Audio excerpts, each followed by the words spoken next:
Why the native indigenous population who live like original peoples have 1% myopia rates? Only 1% of the population has myopia.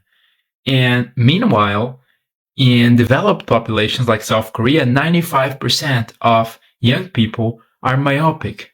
You know, 95% of those up to 25, I think, have myopia. Why? Why do they have myopia?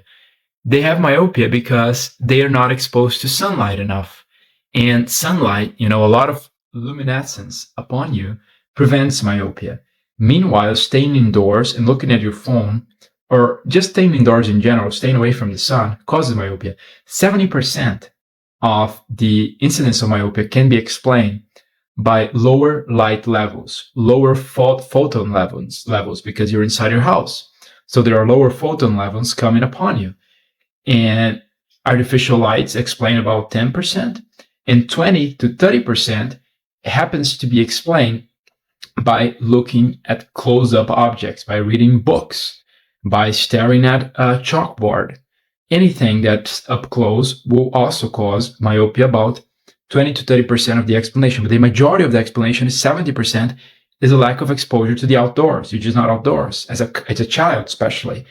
3 to 9 is the most critical age, but then until 14, there's still some window of criticality as well. And which kind of life is that where myopia is prevalent at 95% in some Asian countries? In Europe, I think it's about 60 to 70%.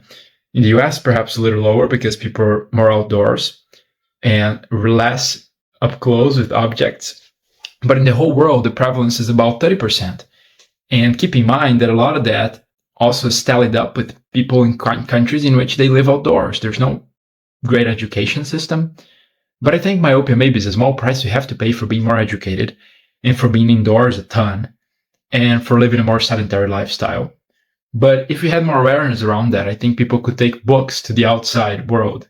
They could take books to the outdoors and kind of look away and look before looking back at their books. Maybe we could do that hybrid lifestyle now that we have so much more information.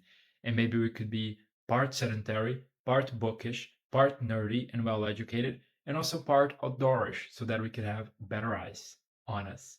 And I hope that we will. Anyways, I really appreciate you having watched. I just thought this was an incredible curiosity that I wanted to bring forth to you. I hope that you enjoy it. I hope that you will both subscribe so that you can support the channel, and then of course leave a like and comment so that we can talk down in the comments below, and that so that you can show YouTube that you like this video. Anyways, I really appreciate your presence here. I'll be sure to see you next time. Take it easy, peace, and have a blessed and outdoors day.